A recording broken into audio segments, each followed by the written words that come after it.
అబ్బో ఇక్కడ కేజీ చీరలు కొంటే అర కేజీ చీరలు ఫ్రీ అంట. మంగళ్య షాపింగ్ మాల్ కేజీల్లో సేల్, టన్నుల్లో ఆనందం. ఎమ్మెల్యేలు హరీష్ రావు, పాయల్ శంకర్ కు తెలంగాణ హైకోర్టులో చుక్కెదురైంది. తెలంగాణ ప్రభుత్వం అమలు చేస్తున్న ఇన్పుట్ సబ్సిడీ రుణమాఫీ అమలు కావడం లేదంటూ హరీష్ రావు, పాయల్ శంకర్లు హైకోర్టును ఆశ్రయించారు. ఇరువురు వేర్వేరుగా దాఖలు చేసిన ప్రజా ప్రయోజన వ్యాజ్యాలను తిరస్కరిస్తూ హైకోర్టు మొట్టికాయలు వేసింది. రాజకీయ అంశాలు చర్చించుకోవడానికి అసెంబ్లీ ఉండగా కోర్టులను ఆశ్రయించడం ఏంటని పిటిషనర్ల తరపు న్యాయవాదులను ప్రశ్నించింది. వారిపై ఆగ్రహం వ్యక్తం చేస్తూ పిటిషన్లను తీసుకునేందుకు హైకోర్టు తిరస్కరించింది.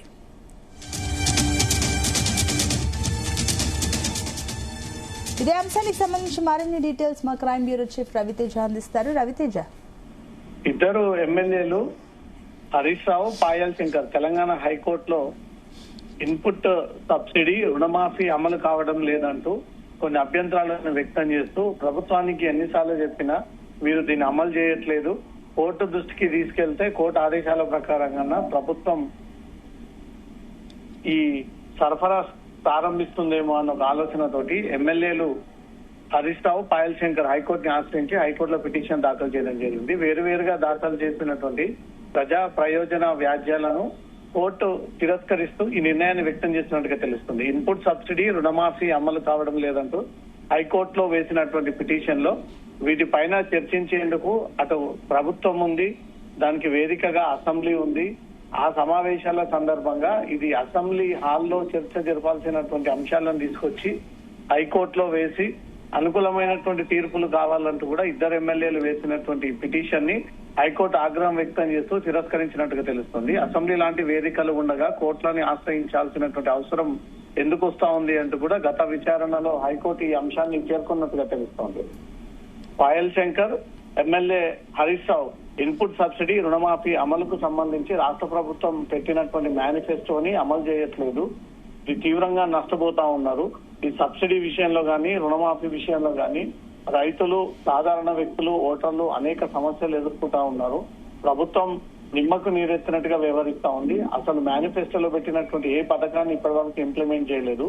దాంట్లో ముఖ్యమైనటువంటి ఇన్పుట్ సబ్సిడీ రుణమాఫీ అసలే ప్రభుత్వం వీటిని పట్టించుకోవట్లేదు, రైతులకు మేలు చేయట్లేదు, తీవ్ర ఇబ్బందులు, సమస్యలు ఎదుర్కొంటా ఉన్నారు. రాష్ట్ర ప్రభుత్వానికి ఆదేశాలు ఇచ్చి ఈ రెండు విషయాల్లో ప్రభుత్వం చర్యలే తీసుకునే విధంగా ఆదేశాలు ఇవ్వండి అంటే కూడా కోర్టుని అప్రోచ్ అవ్వడము, కోర్టు గత విచారణ సందర్భంగానే అసెంబ్లీ లాంటి వేదికలు ఉండగా కోర్టులని ఆశ్రయించడం ఏంటంటూ కూడా గత విచారణ సందర్భంగా కోర్టు ఈ రకమైనటువంటి అభిప్రాయాన్ని వ్యక్తం చేస్తూ మళ్ళీ ఈ రోజు విడివిడిగా వేసినటువంటి ప్రజా ప్రయోజన వ్యాజ్యాలను తిరస్కరిస్తూ రెండు కొట్టివేస్తూ హైకోర్టు ఈ నిర్ణయం తీసుకున్నట్టుగా తెలుస్తుంది. సొంత అయితే దీనికి సంబంధించి కూడా అటు హరీష్ రావు గాని ఇతర ఎమ్మెల్యేలకు సంబంధించి పిటిషనర్లు ఏమైనా రెస్పాండ్ అయ్యారా, మాట్లాడారా, వారు ఏమంటున్నారు? ఇంతకుముందే హైకోర్టు ఈ అభిప్రాయాన్ని వ్యక్తం చేసింది కాబట్టి కొద్దిసేపటి తర్వాత ఇటు ప్రభుత్వం తరఫున న్యాయవాదులు మీడియా ముందుకు వచ్చి కోర్టులో జరిగినటువంటి వాదనలన్నీ కూడా తిరిగి మీడియా ముందు ప్రస్తావించేటువంటి అవకాశం ఉంది.